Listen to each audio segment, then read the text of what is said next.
sommaire de cette édition en religion, les fidèles du ministère prophétique international Bethesda à Abidjan Cocody Faya ont célébré ce dimanche le 10e anniversaire du dit ministère. 3 jours de deuil national en Côte d'Ivoire annoncés par le président de la République après le moment douloureux connu par la Côte d'Ivoire. Au Bénin présidentiel, résultat du premier tour. L'actualité internationale en Syrie, Vladimir Poutine annonce le début du retrait des forces russes de la Syrie.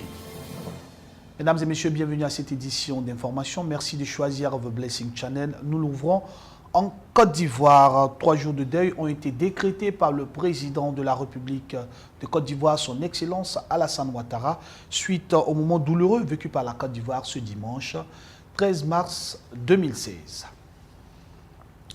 Parlons à présent de religion. Les fidèles du ministère prophétique international Bethesda Abidjan Cocody Faya ont célébré le 10e anniversaire du dit ministère. C'était en présence de plusieurs hommes de Dieu venus soutenir Monsieur et Madame Samian, les leaders de l'église Bethesda. Le ministère prophétique international Bethesda, dirigé par le couple pastoral Monsieur et Madame Samian, a marqué 10 ans d'implantation le dimanche 13 mars dernier. Les fidèles venus de différentes annestes étaient présents pour joindre leur voix à celle de groupes de louanges pour rendre gloire au Seigneur.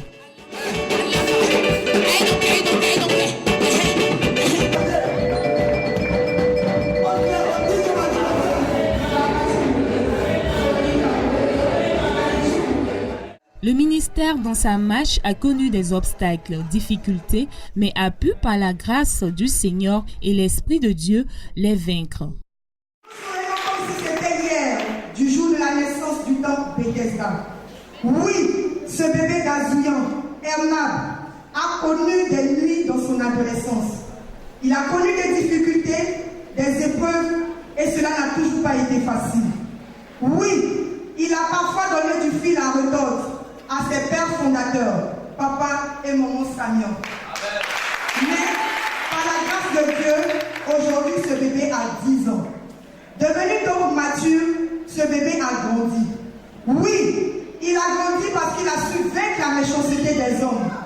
Lui, il a grandi parce qu'il a pu traverser avec brio tous les vents et les épreuves qu'il a connues. Oui, il a grandi parce qu'en 10 ans, il a pris des personnes de zéro pour en faire des héros. Le temple Bethesda ne compte pas s'arrêter là, mais plutôt déterminé à avancer et à faire plus en gagnant les âmes pour le Seigneur.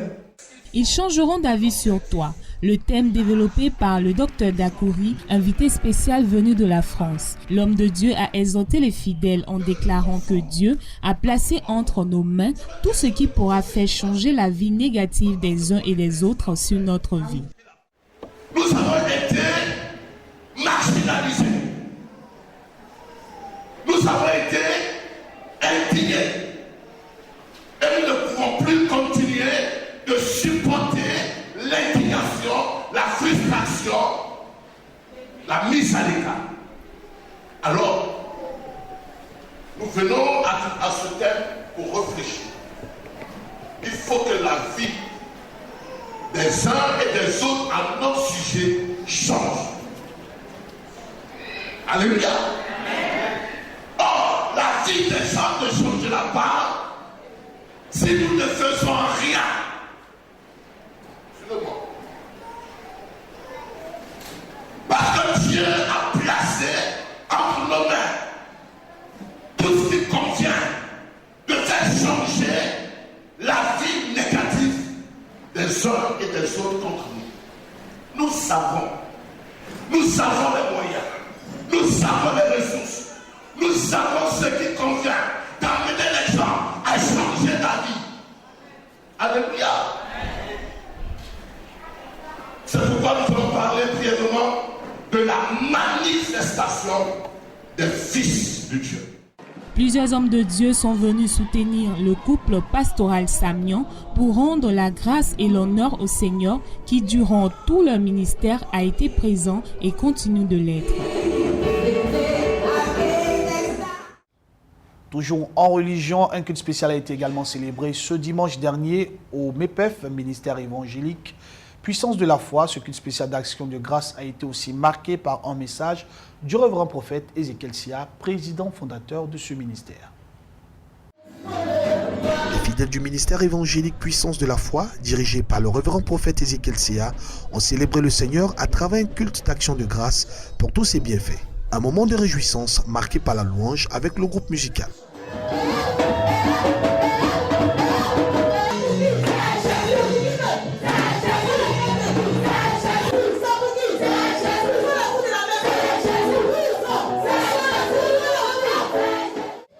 Le révérend prophète Ézéchiel Sia, président fondateur du MEPF, ministère évangélique Puissance de la foi, après un temps d'absence, a retrouvé son peuple, à qui il a délivré un message venu à point nommé, s'appuyant sur le livre de Exode 14.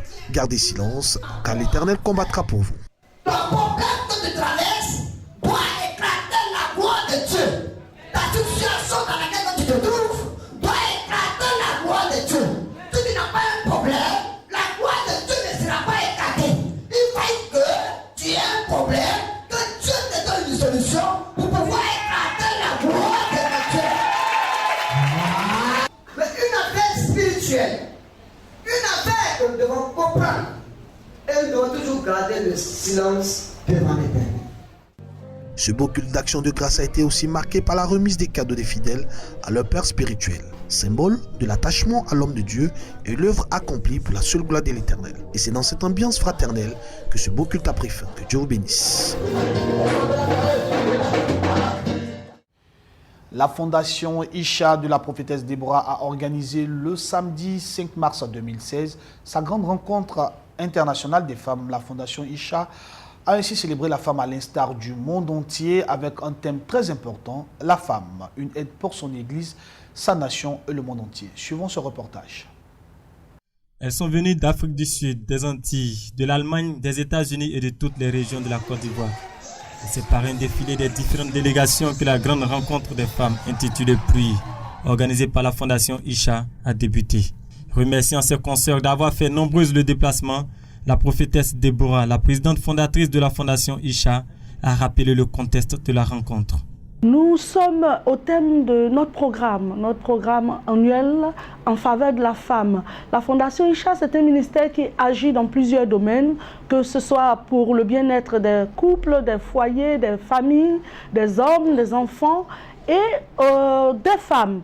Donc en ce qui concerne les femmes, nous marquons une pause à la veille du 8 mars, qui est le jour de la Journée internationale de la femme, pour un grand moment de célébration des femmes d'ici et d'ailleurs. La femme, une aide pour son église, sa nation, son pays, sa famille et le monde entier. Tel est le thème de cette rencontre qui a eu pour parrain le révérend Ayemien Parfait. Le pasteur Gobi Meshach, l'orateur du jour, a lui insisté sur le rôle de la femme en essayant de balayer toutes les idées préconçues. Et c'est pourquoi la Bible dit ici une aide. Une aide. Et cette aide, comme le thème le dit, cette aide est valable à ce qui concerne la famille, à ce qui concerne l'église, à ce qui concerne notre environnement, notre nation. On a parfois avec des personnes qui ont venu comme ça, mais les filles à la maison. Des femmes qui ont marqué l'histoire de l'homme par le fait que c'était vraiment une aide dans la famille, une aide pour la famille, une aide pour la société humaine, une aide pour la nation. Alléluia. Se basant sur le livre de Genèse, le chapitre 2, verset 18, l'homme de Dieu a rappelé la grâce particulière de Dieu en faveur de la femme. De nombreuses autres activités ont donné un cachet spécial à cette rencontre internationale des femmes de la Fondation Isha qui, à l'instar du monde entier, a ainsi célébré la Journée internationale de la femme. Nous terminons en religion, en musique, Ton heure de gloire, le nouvel album de la chantre de l'Éternel. Amani Chantal a été présenté au grand public ce samedi 12 mars 2016 lors d'un concert dédicace à la salle CPE d'Abidjan Cocody dans le district d'Abidjan. Suivant ce reportage, grâce Emmanuela Oui.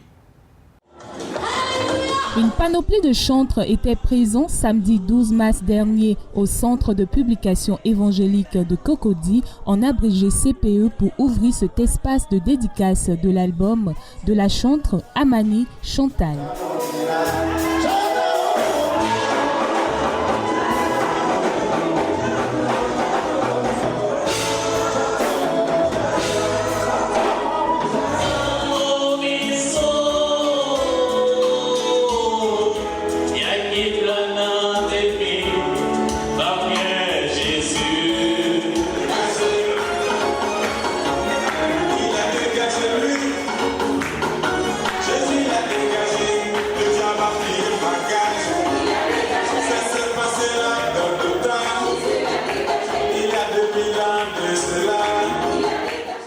Une entrée sensationnelle, émouvante de la chantre et de son équipe pour déballer les mélodies et chants adressés à notre Seigneur sur son album sorti depuis 2015 intitulé « Ton heure de gloire a sonné ».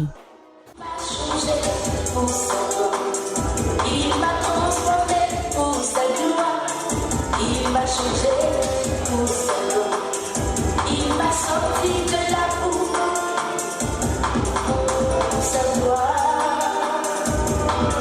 Alléluia, Alléluia, sois loué à jamais. Un moment époustouflant dans lequel Chantal Amani a transporté le peuple venu louer, adorer Dieu à travers ses cantiques.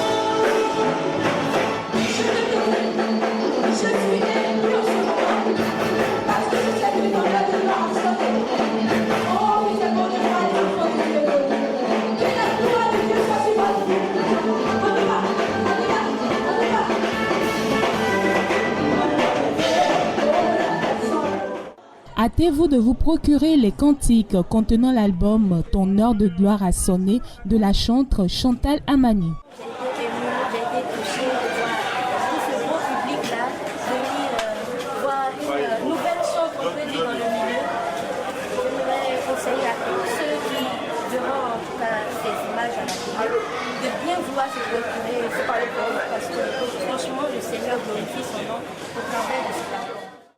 Nous ouvrons l'actualité africaine avec le Bénin. La Cour constitutionnelle a proclamé ce dimanche les résultats provisoires du premier tour des élections présidentielles du 6 mars dernier. Le second tour opposera le dimanche 20 mars l'actuel Premier ministre Lionel Zinsou et l'homme d'affaires Patrice Talon. Au Bénin, le peuple est enfin libéré suite à la proclamation des résultats provisoires du premier tour de la présidentielle du 6 mars dernier par la Cour constitutionnelle. Dans l'ensemble, Lionel Zinsou et Patrice Talon sont les deux premiers de cette course présidentielle et seul un second tour pourra les départager. Écoutons le professeur Théodore Olo, président de la Cour constitutionnelle du Bénin. Il s'exprimait lors de la proclamation des résultats provisoires hier dimanche à Cotonou. Électeurs inscrits, 4 746 348. Votants, 3 134 988. Suffrages exprimés, 3 18 458. Majorité absolue, 1 509 230. Suffrages obtenus par 1. Monsieur Lionel Alain Louis Zinsou Derlin, 858 080. 2. Monsieur Patrice Athanase Guillaume Talon, 746 528. 3. Monsieur Sébastien Germain Marie Aïkwe Ajavon, 693 084. 4. Monsieur Abdoulaye Bio Tchani, 262 389. 5. Monsieur Makandjou Pascal Jean-Iréné Koupaki, 177 251. En conséquence, proclame. Article 1er, sont qualifiés pour se présenter au second tour de l'élection présidentielle M. Lionel Alain Louis Zinsou Derlin et M. Patrice Athanase Guillaume Talon. Après la fin du mandat le 5 avril 2016 du président sortant Thomas Boni-Yayi, après 2 quinquennats à la tête du Bénin, l'un des 2 candidats finalistes présidera donc au destin de ce pays d'Afrique de l'Ouest, salué pour son exemplarité en termes de démocratie. Les adversaires ont déjà réagi. Lionel Zinsou a remercié les électeurs et salué son challenger. Pour lui, les 2 mots qui vont compter durant cette semaine décisive sont l'unité et la paix. Même fair play également de Patrice Talon qui a félicité les électeurs ainsi que ses adversaires. Il a déclaré qu'il espérait incarner l'homme idéal pour le Bénin. La campagne du second tour prendra fin ce vendredi à minuit. L'actualité internationale avec la Syrie, le président russe Vladimir Poutine a annoncé ce lundi le retrait du contingent russe qui se trouve en Syrie. Ces forces dont les effectifs ne sont pas connus sont arrivés en Syrie le 30 septembre 2015 pour prêter main forte à l'armée syrienne. Des uniformes que les Syriens pourraient ne pas revoir de sitôt. C'est en tout cas ce qu'affirme le Kremlin. Vladimir Poutine a annoncé lundi soir le retrait du contingent russe en Syrie. L'ampleur du retrait est inconnue, puisque les effectifs n'ont jamais été publics. Arrivé le 30 septembre, à un moment où les forces du régime étaient dans une position compliquée, leur mission serait désormais remplie. Grâce à la participation des forces armées russes, l'armée syrienne a pu opérer un volte-face fondamental dans la lutte contre le terrorisme international. Les bombardements russes ont été très critiqués par les Occidentaux. Ils auraient visé davantage les groupes de l'opposition et non pas l'État islamique. Alors même si les contours du retrait sont encore flous, certains avions notamment resteraient sur la base militaire russe de Latakia.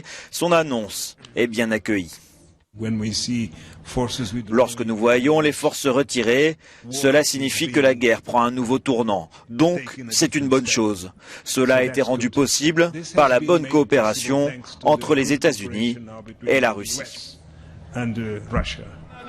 Fin février déjà, le travail commun de Moscou et Washington avait permis de mettre en place un cessez-le-feu, par endroits bafoués, mais qui globalement semble tenir sur le terrain. Les avions russes se sont tus et les Syriens ont pu ressortir pour manifester contre Bachar al-Assad.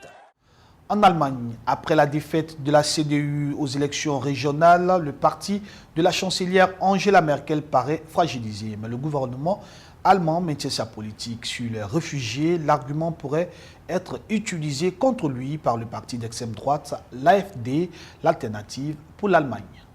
Le gouvernement allemand maintient sa politique sur les réfugiés malgré la cinglante défaite du parti d'Angela Merkel ce dimanche lors des élections régionales. La CDU doit faire face à la montée d'un parti d'extrême droite, l'AfD, l'Alternative pour l'Allemagne. Il y a des lumières et il y a des ombres. Il faut bien reconnaître qu'hier, c'était une journée difficile pour la CDU. La chancelière a admis que la fermeture de la route des Balkans aux migrants profitait à son pays, même s'il ne s'agit pas d'une solution durable pour la crise migratoire. En ce qui concerne la route des Balkans, il est incontestable que l'Allemagne profite du fait que moins de réfugiés arrivent. Le très jeune parti AfD, créé il y a 3 ans, est en lutte contre la politique d'accueil des réfugiés d'Angela Merkel. Avec un score compris entre 12 et 24% des voix, il fait son entrée dans la moitié des assemblées régionales et pourrait bien rejoindre le Bundestag dans 1 an et demi lors des élections législatives. Notre but est de faire de la politique avec notre programme et de cette manière influencer la politique du gouvernement. Et puis, il y aura des discussions tôt ou tard parce que la base même du SPD et de la CDU est en train de s'éroder. La chancelière s'est prononcée pour des solutions d'accueil à l'échelle européenne et pour un accord entre la Turquie et l'Union européenne avant un sommet les 17 et 18 mars prochains. En France, le projet de loi travail reste encore critiqué par les différents syndicats alors que le patronat dit regretter un recul de la part du gouvernement. La nouvelle monture du projet de loi travail a été présentée aux différents partenaires sociaux, mais le texte continue de faire polémique. La nouvelle mouture du projet de loi sur le travail a été présentée aux partenaires sociaux lundi matin, mais le texte continue de faire polémique. La CFDT se félicite des avancées obtenues, mais le projet de loi reste critiqué par les syndicats alors que le patronat regrette un recul du gouvernement. Le nouveau texte présenté par Manuel Valls abandonne notamment l'article qui prévoyait le plafonnement des indemnités prud'homales. Et ce qui me paraît important, c'est que nous puissions avancer. Il y a évidemment ceux qui demandent le retrait ou la suspension du texte. Ça, ce n'est pas possible. La France attend des réponses à des questions fondamentales qu'elle se pose depuis longtemps. À la sortie de Matignon, le secrétaire général de Force ouvrière a regretté les menaces que la nouvelle loi fait peser sur les conventions collectives. Quand on sait ce que ça a donné, la décentralisation de la négociation collective dans des pays comme l'Allemagne, dans des pays comme l'Espagne, dans des pays comme le Portugal, moi je ne tiens pas à ce que dans quelques années, nous ou les plus jeunes générations soient plus couverts par des conventions collectives dans notre pays. La nouvelle mouture du texte abandonne plusieurs mesures contestées lors des manifestations du 9 mars, mais les concessions sont jugées insuffisantes. Les appels à la grève et aux manifestations sont maintenus pour les 17 et 31 mars.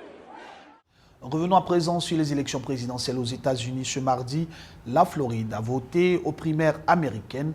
Dans cet État qui est la ville la plus latine des États-Unis, Donald Trump et Hillary Clinton y faisaient la course en tête. Ils sont respectivement crédités de 46% et 60% dans les différents camps. C'est certainement la ville la plus latine des États-Unis. Miami, 150 km à peine de Cuba, est le centre d'une communauté latino importante. Mardi, la Floride va voter aux primaires. Donald Trump et Hillary Clinton y font pour l'instant la course en tête, mais le candidat républicain avec ses propos anti-immigration ne fait pas l'unanimité. Donald Trump dit n'importe quoi puisque malheureusement en Floride, comme dans le reste du pays, 90% des basses œuvres sont faites par les latinos. Une crispation communautaire qui aurait pu bénéficier aux rivaux de Trump. Ted Cruz et Marco Rubio sont tous les deux d'origine cubaine. Pourtant, le magnat de l'immobilier a plus de 20 points d'avance dans les sondages, des scores qui s'expliquent par les intentions de vote des hommes blancs, mais pas que. On aurait pu penser qu'avec 2 sénateurs cubains dans la course à l'investiture, il y aurait eu un vote naturel pour eux de la communauté cubaine. Mais ce n'est pas comme ça que ça se passe. Les gens ne votent pas tant que ça pour quelqu'un de leur ethnie ou de leur genre, mais plutôt pour ce qu'ils représentent. En 2008 et 2012, Barack Obama avait ainsi réussi à l'emporter dans cet État. Un nouveau président pour la Birmanie, comme annoncé dans les titres, Tin Kyaw, fidèle compagnon de l'opposante birmane Aung San Suu Kyi, a été mardi président de la Birmanie. Il est le premier président démocratiquement élu après ces décennies de guerre. La Birmanie a un nouveau président, le premier élu démocratiquement après des décennies de dictature militaire. Tin Kyaw est un fidèle compagnon d'Aung San Suu Kyi, une victoire donc pour la prix Nobel de la paix qui, en vertu de la constitution héritée de la junte, ne peut pas devenir elle-même présidente. C'est la compassion et l'amour du peuple, c'est une victoire pour le peuple de ce pays et c'est aussi la victoire d'Aung San Suu Kyi. Tin Kyaw a été élu par 360 voix sur un total de 652 députés. Le président et le nouveau gouvernement, dont la composition devrait être annoncée dans les jours qui viennent, prendront leurs fonctions le 1er avril.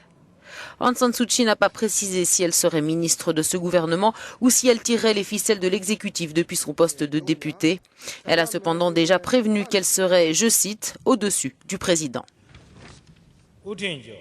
Henry Van Thieu, diplômé en droit et représentant de la minorité ethnique Shin, et Min Sui, le candidat présenté par les militaires et que vous apercevez ici à l'écran, deviennent vice-présidents. Ils ont respectivement obtenu 79 et 213 voix. La Banque centrale du Bangladesh se retrouve dans le collimateur du gouvernement après le braquage de l'un de ses comptes par des pirates informatiques. Il faut rappeler qu'en février, des pirates ont volé des certificats dans le système informatique de la Banque centrale. La Banque centrale du Bangladesh dans le collimateur du gouvernement après le braquage d'un de ses comptes en devises étrangères par des pirates informatiques. Le ministère des Finances s'offusque de ne pas avoir été aussitôt alerté et accuse l'institution d'incompétence. Des sanctions seront annoncées ce mardi. Les faits remontent à début février. Les pirates ont volé des certificats dans le système informatique de la Banque centrale afin de ponctionner un compte de l'institution auprès de la Réserve fédérale américaine. L'équivalent de 72 millions d'euros ont été transférés aux Philippines. Les escrocs ont été trahis par une faute de frappe dans un ordre de virement vers le Sri Lanka. Dhaka est parvenu à récupérer les fonds envoyés au Sri Lanka. La justice philippine a quant à elle identifié plusieurs suspects. Mesdames et messieurs, ce journal vous a été préparé par l'ensemble de la rédaction. Bonne suite de programme sur le Blessing Channel. Dieu vous bénisse, à bientôt.